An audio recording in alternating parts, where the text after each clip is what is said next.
Good evening and welcome to another edition of the Daily Deuce. I'm Gary Graves on location in Lexington, Kentucky, and in Maryland, the land of pleasant living, my good friend and esteemed colleague, John Webster. John, how you doing, my friend? Hey, Gary, what's going on? How are you? All right, getting ready for a little college basketball here this week. The Kentucky Wildcats play Michigan State tomorrow night in Indianapolis. So I was over here getting a little prep on that and also getting ready for a little college football with a big game with the Georgia Bulldogs on Saturday. We won't talk about the team they're playing, but you know how I feel about that one. Hey, and before we get too far in, and we don't have to go into detail about it, I just want to say congratulations to the UK Wildcats on the hardwood court with the announcement today that DJ Wagner is coming to Kentucky. Yes, he is. Yes, he is. Number one prospect. That was almost kind of a foregone conclusion. He was going to come here. There was a lot of sentiment, a lot of thought that he might consider Louisville, which he did, because, his grandfather is a director of basketball operations over there, the great Milt Wagner, and there was that consideration there. But I'd say just after Kenny Payne got hired as coach, and then he hired Milt onto his staff, that we kind of felt like, he's probably going to go to Kentucky because he wants his own profile. He wants to be his own person. And I don't think anybody really in Louisville argued with that. I mean, as much as they'd like to have a five-star talent to really kind of get the program back on track since they escaped NCAA, serious NCAA penalties, that, again, I think he made the right choice. This was a big get for John Calipari, yet another one. He's already on track to have the number one class for 2023. And, around here, that's just Tuesday. Well, John Calipari keeps making it better and better down there in Lexington. So let's see what happens there. Oh, yeah. Well, hey, let's give some props to our main man, John Pitt, the man who makes it all happen, the man that keeps from putting horns behind our head and everything else, and making us look like cats or raccoons for that matter. John, how you doing today? Doing okay, man. I have an idea for you guys. You've been watching professional football for a while. How about we start Dak for the first three quarters and then bring in Cooper Rush to close the game? Have you ever seen this before in the National Football League? No, just we've only seen this in Major League Baseball. You hand it over to the closer. But yesterday, I would say, why not? Why not? Why not? I'm sure people in Dallas are probably thinking that, and Cowboy fans elsewhere. That perfect segue into what we're going to talk about with the NFL. But before we get into that, let's talk about the New York Football Giants, John. Woo. Hey, man. 7-2. 7-2. 2 games out of first place, 7 wins.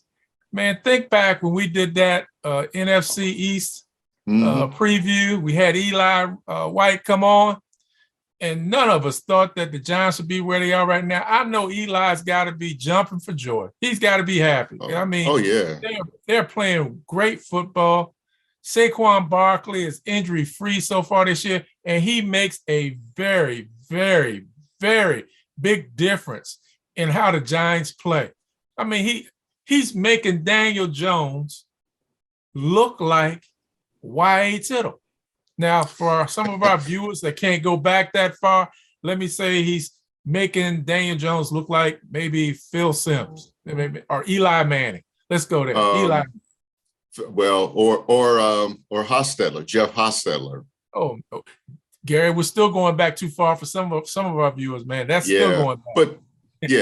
But I mean, he basically has turned Daniel Jones into what he really is, a game manager. I mean, again, I've said it many times, John, you don't have to be a superstar quarterback to succeed in the NFL. All you have to do is manage the game. It's not that hard. Although some coaches and OCs try to make it harder by getting cute near the goal line when you've got a 4th and 1. I mean, and I'm not referring to anything specific, but we've had that discussion many times that instead of just punching it in there, that you try to get cute and pass on 3 consecutive plays sometimes. But having said that, we'll get to probably the game of the year here in a minute. But yeah, you can't help but really like what's happening with the Giants and of course the Eagles in the NFC East, because we expected changes with the Giants. We even expected improvements. I don't even want to say you couldn't get any worse, because it always can, especially when you're changing coaches and you're changing philosophy. And most importantly, John, you're trying to change culture. And it appears that that's the case, all around. The fact that Wink Martindale has done wonders with that defense. Having Saquon Barkley back is one thing, but that defense, I think I'm more impressed. There's no comparison. I mean, nobody wants to say that they were, the New York Giants of Lawrence Taylor days, but they are very good. And I don't even think we've seen them play their best game yet, to be quite honest. I think, they're adapting to the system. They're seeing what it can do. And now we're getting into that point in the season where you start to see whether they can take charge of a game, whether they can give the offense field position, which becomes important, especially when you've got games going to overtime now. Well, and I think I made a mistake, Gary. The Giants are 8-2 because they hadn't had a bye yet. They're 8-2, if I'm not mistaken. No, they're 7-2. You're right. They're 7-2. Okay, yeah. I thought okay, 7-2. Yeah. It's like I think they've got a game in hand on the Eagles. They got to get everybody in the division has a game in hand on the Eagles. I think the Eagles have a bye after this week. Well, and you look at them. They have another game against Dallas. They have 2 games against the Washington Commanders, and I think they have one more against the Eagles. I think that's it. And they are. And you look, and the way Brian Daboll is doing this thing, he doesn't care who you are. He's going to play the guys that want to play. Prime example with Kenny Golladay. Kenny Golladay was a major free agent signing 2 years ago. He can't find his way on the field now. I mean, Daboll's going to play those guys who want to play on both sides of the ball and the special teams as well. And like I said, my friend Eli, definitely happy for you, my friend. Definitely happy for you. They are playing great ball. And like you said, they are the New York Football Giants. Yeah. The thing that's impressive about them, you look at how many points that they've given up. They've only outscored their opponents by something like 13, 14 points overall. They give up more yards than they gain. But here they are at 7-2, really looking like a team that I still think that Philly has a loss coming, because it's hard to go undefeated in the NFL these days. And when they have that revenge game, it could be in the first round of the playoffs, that you might be seeing a different Giants team. The thing about the Giants, and I'm going to look across town toward the New York Jets too. Well, I shouldn't say across town because they both play in the same stadium. But it's great to have both New York teams in the hunt for their division. Nobody would have expected that. And again, it just makes football better. It makes the product better when the downtrodden can be among the contenders. Gary, that's a good point. And you know what else makes football better? What, you mean the Dallas Cowboys being a contender too? I'm serious about that. It's just like your established teams contending for the championship all is what draws people in. Baseball is better when the New York Yankees are contenders. Basketball is better when the former Los Angeles Lakers about to move back And the to Celtics, Lakers and the and the Celtics, when they're good, everybody else. yeah. I mean, that's when your traditional powers are good. That's always good for the sport. In hockey, the original six, if any of them are any good, it makes the product better. Even though right now it seems like the line starts behind Colorado and Tampa Bay. And But let's hit this real quick before we have to move on to something else.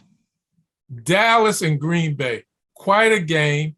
Dallas comes up short, 31-28. Pitt now wants to go with a baseball analogy. He now wants to have a closer in football. So he basically wants to have a starting pitcher, starting quarterback for 3 quarters, Dak Prescott, and bring in Cooper Rush for the 4th quarter.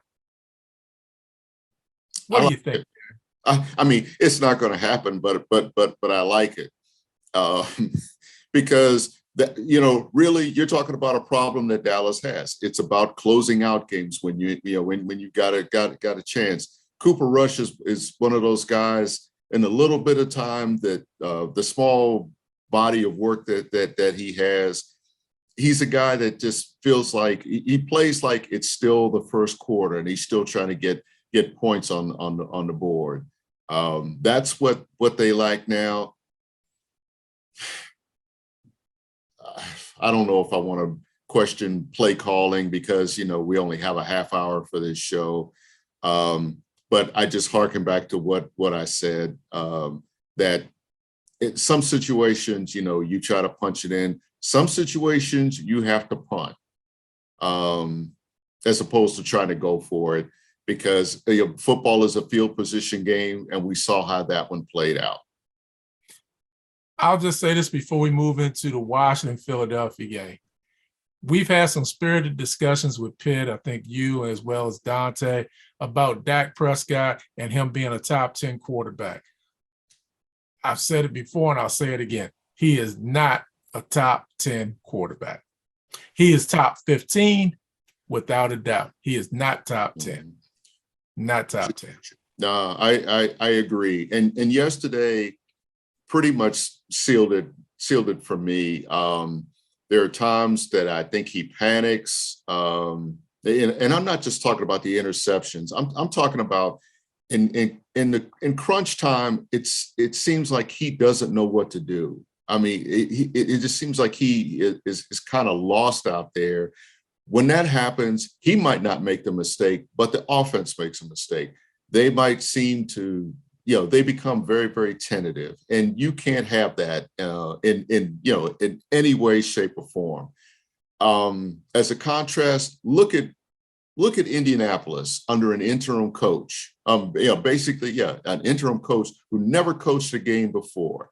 Maybe it's a culture thing, but every tight situation that they were in, they seem to know that they were going to be able to get out of it. They seem to know what to do. That's the thing about Dak Prescott right now that he's lacking.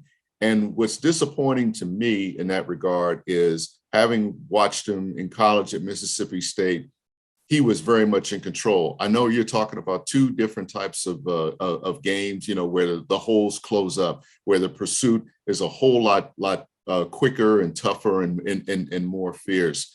But I think you still have to step up to the line and you get under center and know exactly what you're going to do when you're taking, 3-5 step drops, know where your guys are going to be or where you want to put the ball, that kind of thing. I don't think he has that. I really don't think he has that right now. I don't know how much of that is injury. I don't know how much of that is personnel, but that's one thing you can't have in the NFL, especially with the Dallas Cowboys. John Pitt, I mean, do I make a point? Yeah, I agree with that. Yeah, it's a good point. Do you also agree he's not top 10 quarterback? He's top 15. Yeah, just had to get that in there. Okay, I appreciate it. Yeah. Now, John Pitt, we can also point out that top 15 can mean 11 or 12. I mean, he's just outside that top 10 right now. That's that's it. You guys know I can edit the show, right? You understand that? Well, that's a good point. You talking about editing. I'm going to tell you what is not going to need to be edited. The next thing I say, Gary said something earlier about eventually Philadelphia's going to lose a game this year. I agree with you, Gary. I totally agree with you. They are going to lose tonight to the Washington Commanders. I'm speechless. The Washington Commanders will beat the Philadelphia Eagles tonight. Is that game at FedEx Field? It is in Philadelphia. I'm speechless again, but I'm going to say, okay. Did I get you with that one? Did I get you with that one? You saw how my eyes just bugged out on that one. But okay, tell me why. Tell me why. I tell you what. It's crazy. I'm by myself. I'm on a ledge all by myself. Nobody else is there. And it may not happen, but I just have a feeling. When you look back the last 2 years with this Washington franchise, they always came up in games where it looked absolutely dreadful. Think back 2 years ago during the pandemic season. They went to Pittsburgh on a Tuesday. Pittsburgh was undefeated, and Washington was in the midst of playing horribly, and they beat Pittsburgh. Remember that one? Yeah, I do. Last year, coming out of their bye week, they had the Tampa Bay Buccaneers, who were a lot better than what you see Tampa Bay right now. This is the real Tampa Bay Buccaneers. Washington got them and beat them. Don't ask. I can't give you a reason why, Gary. Everybody knows I love Taylor Heineke. I want to see him keep his job. The only way he keeps his job, he's got to beat the Eagles tonight. That's what's going to happen. They're going to beat the Eagles tonight. What's the alternative to Taylor Heineke, though? Carson Wentz. Taylor Heineke. I mean, John, I'll say this right now. I really wanted to be a big supporter of Carson Wentz and feel like he's serviceable, but I'll be the first to admit that I was wrong. That ship has sailed. Let's ride with a guy who still has more of a future in front of him than Carson Wentz. I don't know what to make of that situation. And really at this point, I don't care. Just, get somebody in there that can just manage the game. He doesn't have to be a star. And I look at Kirk Cousins as a perfect example. Remember, I mean, look at what Minnesota did yesterday. I can't help but wonder what would have happened if he had stayed in Washington. I mean, they would have had a franchise quarterback. Yeah. And the games that they played with him, salary cap wise, still kind of ticked me off. It's just like, just give the man his money, but they wouldn't do that. And I don't blame him for bolting. Now, having said that about Cousins, it's taken him more than a few years to really become that kind of clutch quarterback, like he has shown at times this season. That game yesterday, I'm still trying to figure out those last couple of minutes of regulation, where they go by the book, they try to punch it in there. He comes up short and you think, oh yeah, Buffalo's got it. Then they pull a Joe Pisarcik on the very next play, going back a ways. Remember that, John Webster? Yep, I sure do. Of course, you had no choice. When you're first and 10 on the one, you got to run it out. You got to try to create a little space or something to try to just get a first down and run out the clock. But that had to be like one of the worst exchanges, I'd say, short of Mark Sanchez and the butt fumble, back in the day. You remember that one too? And that wasn't too long ago. Yeah. It was a very weird game. It was a great game, exciting game. It was. And, yeah. I'm happy for Kirk Cousins. He deserves it. He really does. But hey, man, what can you say?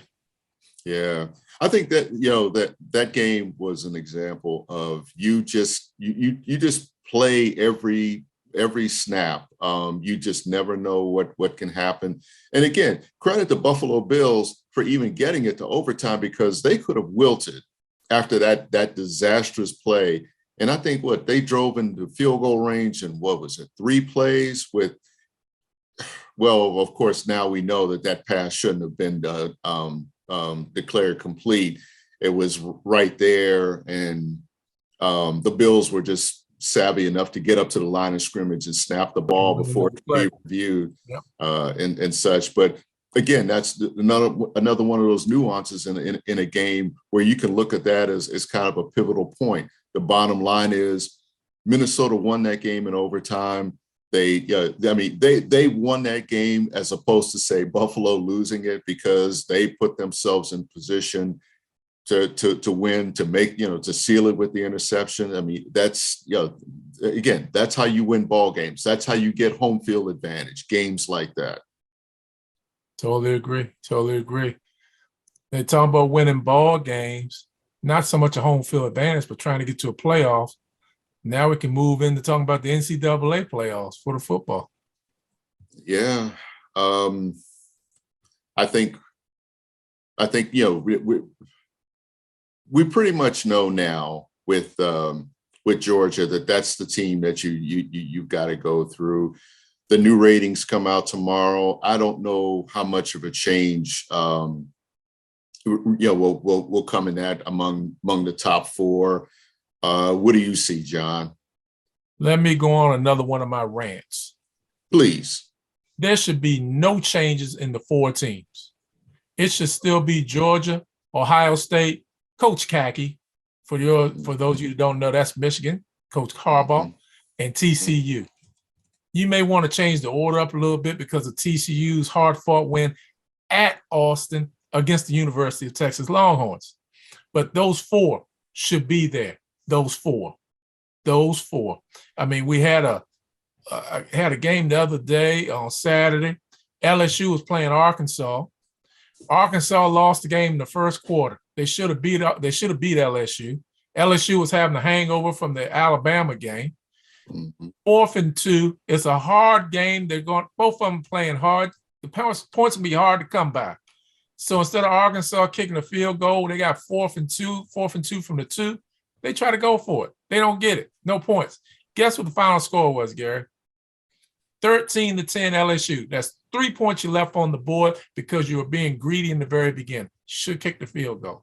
Should have kicked it. Which is the more reason why I say a 2-win team has no business in this playoff. LSU, no business. You mean a two-loss team? What did I say? 2-win? Yeah. 2-loss team. Definitely a 2-win team has no business in it, but a 2-loss team has no business in it. LSU has no business in it.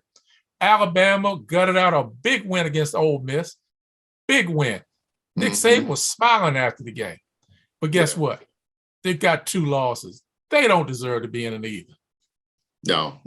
Well, the thing about LSU, I think they're going to be in the conversation if they close out, because obviously they're going to Atlanta. They're going to face Georgia, and it's hard to argue against even with a 2-loss team. Now, of course, all the top 4 teams, if they run the table, it's academic. But let's say if one of those teams, let's say Ohio State, takes a loss against Michigan next weekend, or let's just say the loser of that game has 1 loss. You can make a good point for both of them being in there, even with a loss. But I can't make a point. I'm sorry, Gary. Love you like a brother. I can't make a point for LSU being anywhere and with Brian Kelly leading them. I can't make a point for that because that's because of your prejudice against Brian Kelly. I don't think LSU is going to make it, but I think that they will be in that conversation because of their schedule, because of the quality game. I wrote a couple of weeks ago about this being statement season in the SEC, particularly in the West. And I thought if LSU could get past Alabama, that they were in the driver's seat, because you're talking about beating Alabama and they've already beaten Ole Miss. Alabama had the tougher road because they had to play LSU and Ole Miss in consecutive weeks. and they got a gutsy win Saturday night. But like you said, you're talking about a 2-loss team. But again, the only reason why I'm going to make a pitch for keeping LSU in a discussion, because they had to gut out a tough division. Now, if they beat Georgia, and of course that's the main thing, they would have to beat Georgia to be in that discussion. I don't think that's happening. I do think in some ways Georgia is showing that championship playoff look again. I don't think they were ever really shaky. They just didn't look as dominant. I mean, you don't lose that many players on defense and be as dominant, but these guys are starting to really come together and have that look like last season. They're sleepwalking right now because they haven't had any real competition in them, in my opinion. When you win the championship, unfortunately, sometimes your mindset is you're better just from walking on the field or walking on the court. And I think what woke them up, honestly, in my opinion, was playing Tennessee, because they put a hurting on Tennessee. The score is not indicative of how much they dominated Tennessee. Now, let me also say this to you, too. You're going to end up with some argument because you're going to have somebody in this top 4 with a loss, because Ohio State, Michigan playing each other November 26th. Somebody's going to lose, unless you have 1973 or 74 all over again and they tie. I don't see that happening. So you're going to have somebody lose there. Now, here's my other question. You talk about this LSU group and 2 losses. You need to recognize USC. If USC runs the table and continues with 1 loss, they need to be looked at. They need to be looked at. Lincoln Riley's done a really good job there.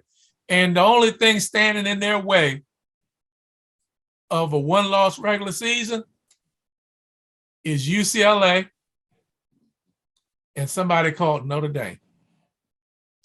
And this just ain't Notre Dame's year. I've said it over and over again. So they got one of those games at home. The Notre Dame game's at home. I'm not sure if the UCLA game is at the Rose Bowl or the Coliseum. But, you got to talk about them in the conversation.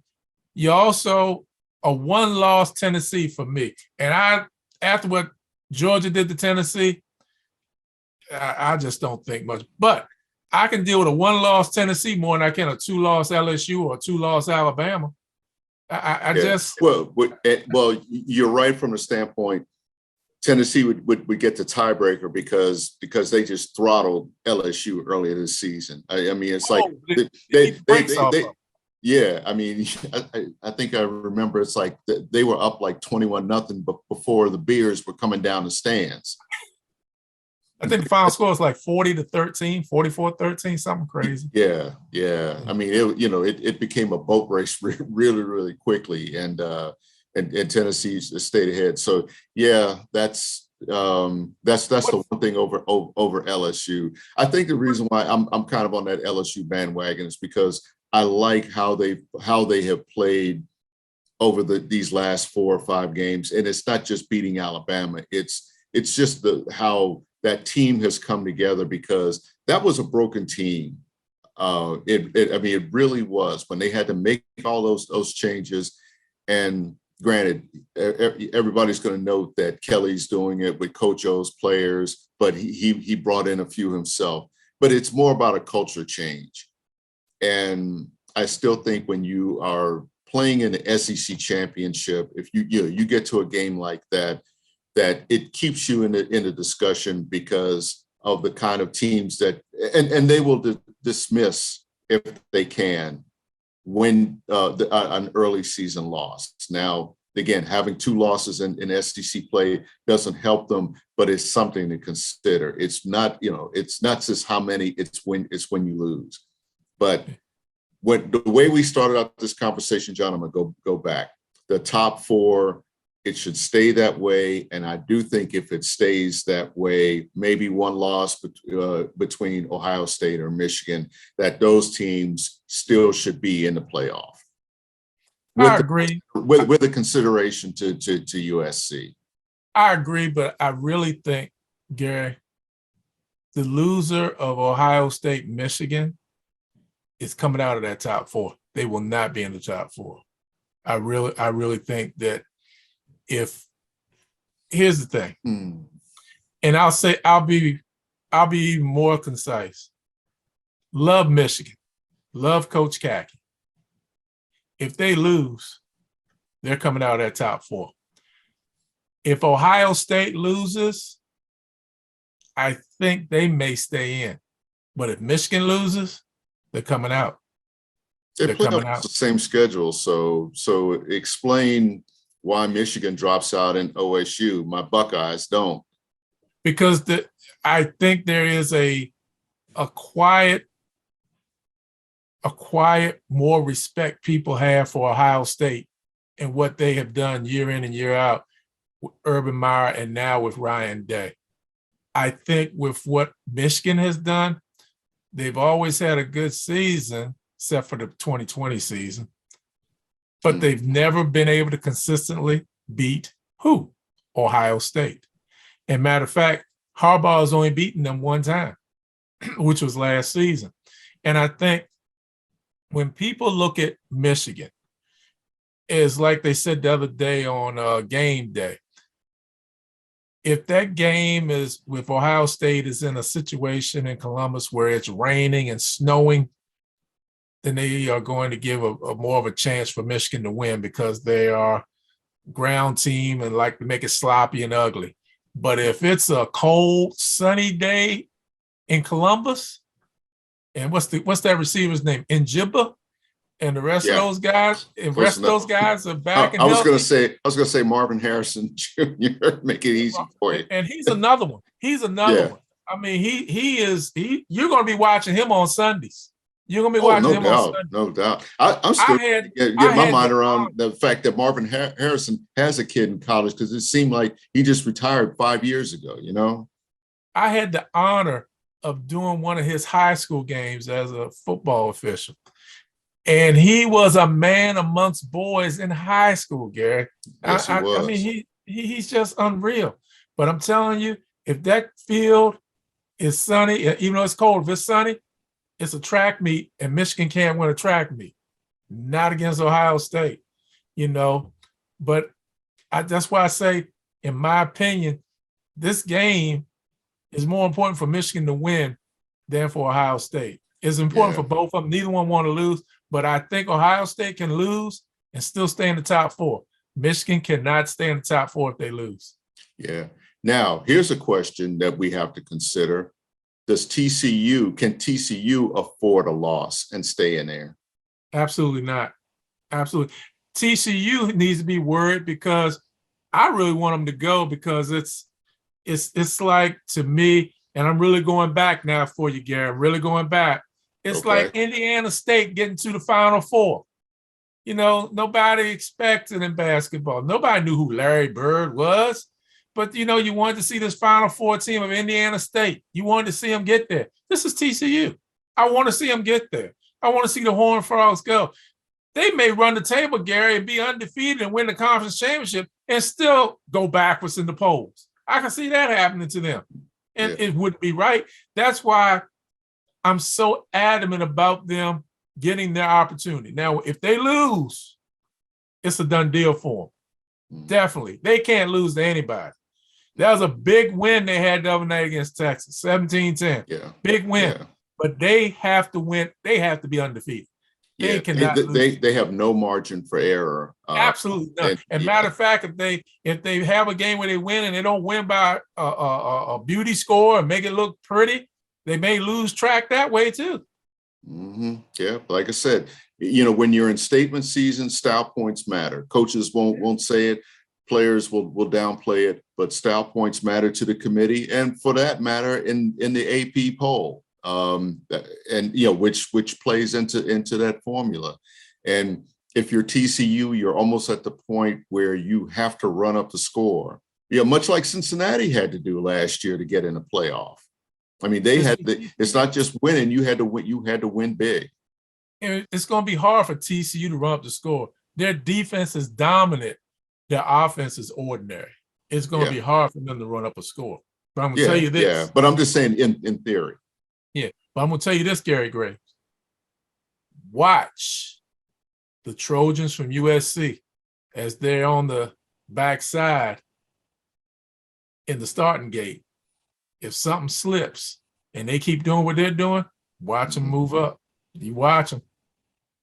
Yeah, that's the thing. Say whatever about the playoff and how exclusionary it is, but it sparks discussions like that, and it sparks a whole lot of scenarios. Of course, when they expand, we're probably going to be talking about the teams on the outside looking in there too, but at least with that, we feel like the top 8 teams the best 8 teams, whether it's in the AP poll or in the ranking, will be in there, and there probably won't be much room for debate or discussion, because you feel like all you wanted is for the best teams to be in there as opposed to it being a Final Four. But right now, I like this. I like the top 4. I think it's going to stay that way until one of them loses. I'm kind of hoping TCU runs the table, because I want to see the Big 12 get some love. And I think they've always been that kind of team or that conference rather, that's been on the outside looking in. And nobody wants to give those teams any kind of respect for the type of play, for how competitive it is. I agree with you, Gary. I want to see TCU because they're the Big 12 and nobody wants to let them into the party. I'm with you, man. I really want to see them. The NCAA is going to eventually move this up to 12 teams. You'll still have the same argument because somebody won't get in. Somebody won't get in. They'll do an injustice to Notre Dame or do an injustice to Ohio State, won't let them in. With 12, you'll always have an argument. But at least with 12, you give more of an opportunity for that TCU to get in. And that, the USC that's starting to make a move, but it's still the Pac-12 and they still don't have all the respect they want. So I can't wait till it moves to 12. But I tell you what else I can't wait for. I can't wait for this weekend when all these games come up, these next 2 weeks in college football. Absolutely exciting, man. Absolutely exciting. Oh man, you gotta love rivalry week. Man, I love it. I don't even know what the best game. The best game after Ohio State, Michigan's gonna be, because the SEC is a foregone conclusion. Alabama and Auburn. Yeah, Cadillac Williams got a really big win. So they got a little bit of a bump going into this. I think I'm going to watch the Egg Bowl on Thanksgiving night, because I really want to see what Mike Leach might have up his sleeve against Lane Kiffin. I think at some point you are kind of due. I think you just got to love those two minds going against each other. Yeah. But before we go, let's give a shout out to Vanderbilt for ending a 26-game SEC losing streak that stretched back to 2019. They came in here to Lexington and they beat Kentucky. John, that was the worst Kentucky performance I've seen, and that was even in those early years when Stoops was trying to rebuild that program.